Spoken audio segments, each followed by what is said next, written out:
Traumatic brain injury has steadily become one of the most common medical conditions for returning U.S. veterans of Operation Iraqi Freedom and Operation Enduring Freedom. According to the Defense and Veterans Brain Injury Center, 31% of U.S. military personnel evacuated from Operation Iraqi Freedom and Operation Enduring Freedom in 2007 and transported to Walter Reed Army Medical Center in Washington, D.C. had traumatic brain injury. One of the main reasons for the exceptionally high number of blast injuries causing TBI in military personnel cases during the Iraq and Afghanistan wars compared to prior conflicts is due to the increased use of improvised explosive devices, otherwise known as IEDs. 41% of U.S. military casualties in Iraq are estimated to have been a consequence of the use of IEDs. IEDs are essentially makeshift bombs designed to explode next to military vehicles and are often camouflaged in basic daily items like luggage, animal carriers, and food containers. This now common injury has been given the label the signature injury of the Iraq and Afghanistan wars by the Department of Defense and has grown to be a primary focus of research regarding its causes and long-term effects. With moderate to severe levels of TBI, the signs of an injury are more often detectable on an MRI scan. However, cases of mild TBI are often too difficult to accurately diagnose due to the wounds not being clearly visible. Lynn Bailey Hamill, a neurology nurse practitioner at the Baltimore VA Medical Center, explains the reasons behind misdiagnosing and delayed treatment for mild TBI. The traumatic brain injury itself can cause mood disorders. It can exhibit itself, as having a mood disorder, or can be some processing in their thoughts disorder. It can be memory, so that when you combine all those things together, and then the headaches, then it becomes difficult to know which one is really causing the problems that appear to be TBI-like symptoms.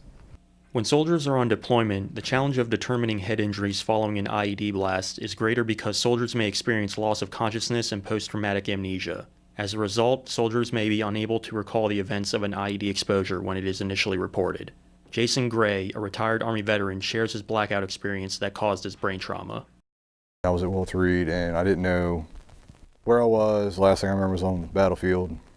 I didn't know what was going on. I didn't know anything about anything. I just knew that I had a hell of a headache. I had drugs being pumped into me. I had a tube down my throat. So the doctor, when they realized I was awake, came in and said I had TBI. In some cases, returning veterans are foregoing proper medical treatment for a number of reasons. One reason is the fear of being stigmatized for having TBI and the concern over an official diagnosis interfering with their chances for career advancement.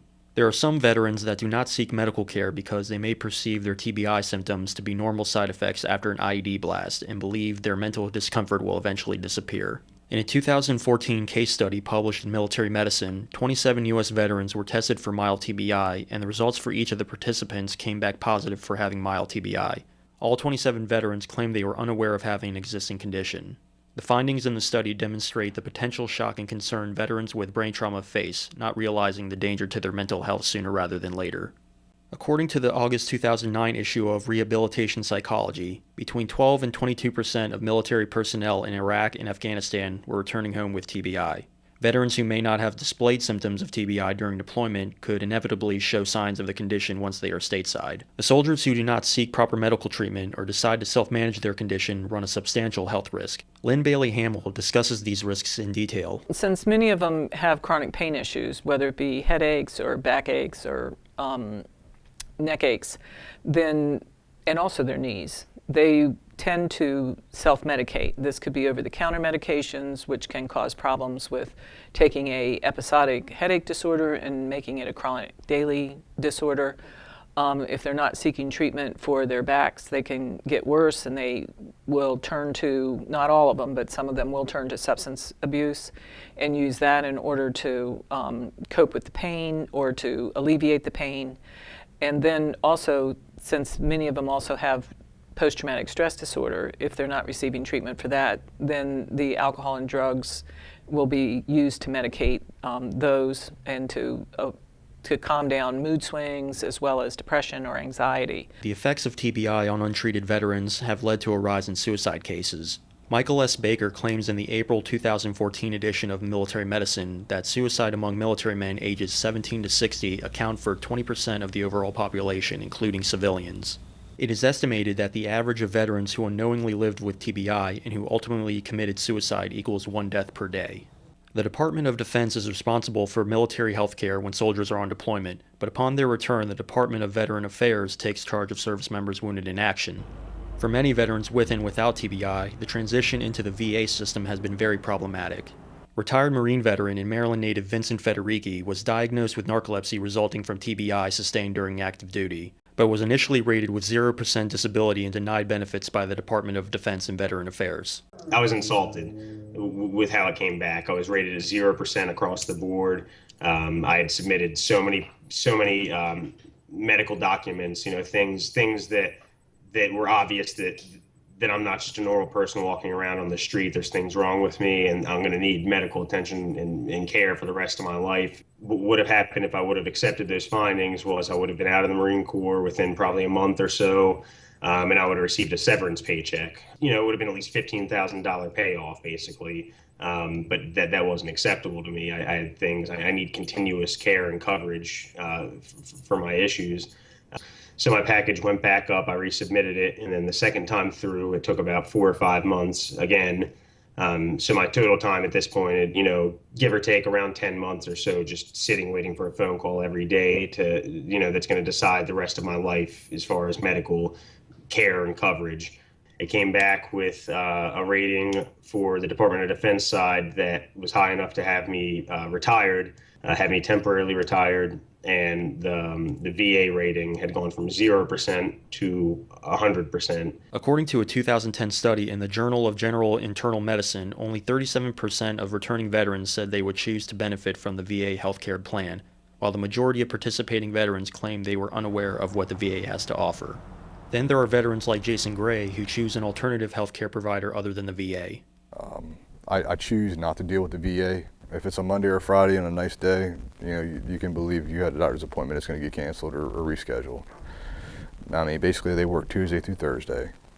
TRICARE is taking really good care of me. They work out really well. I can choose my doctor. I don't have to go to a VA hospital. I don't have to go to a base. I can decide what I want to do and what I don't want to do and what medications I want to take and what I don't want to take. The emotional strain of TBI not only impacts the veterans with the condition, but their loved ones as well.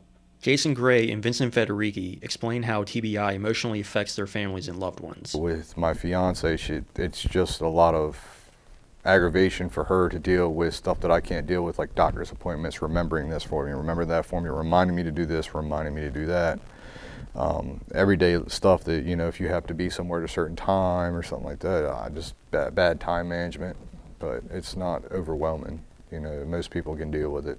Anybody that I'm going to be close with the rest of my life, they're going to be on the receiving end of any kind of anger issues. If I'm depressed, they're going to be depressed for no reason. It's bad enough that I'll be depressed for things that I can't control or change, but it's even worse that somebody who loves me is depressed because they can't change the things about me. I was divorced within 7 months of getting out of the Marine Corps. Whole long custody battle, and certain things about the TBI were brought up in the divorce. And after I'd been defending myself in the Marine Corps for a whole year or so against people calling me fake or people treating me like that, I get out and have to defend myself to on the civilian side also. TBI in the military is a growing concern and has been under scrutiny as of late. As the conflicts in the Middle East continue, the possibility remains for servicemen to return home with a form of traumatic brain injury. Although veterans face the challenge of moving forward with TBI, veterans like Jason Gray do not regret their time in service and their sacrifice for their country. It was worth it. It was worth it to, defend the rights and freedoms of our country. Instead of letting somebody come over here and tell us what we're going to believe and how we're going to believe it. Our rights and freedoms are utmost important. That's what makes us Americans, what makes us the best country. So yeah, it was worth it. And if I died for it, it was worth it then too. For Traumatic Impact, I'm Kevin Reynolds.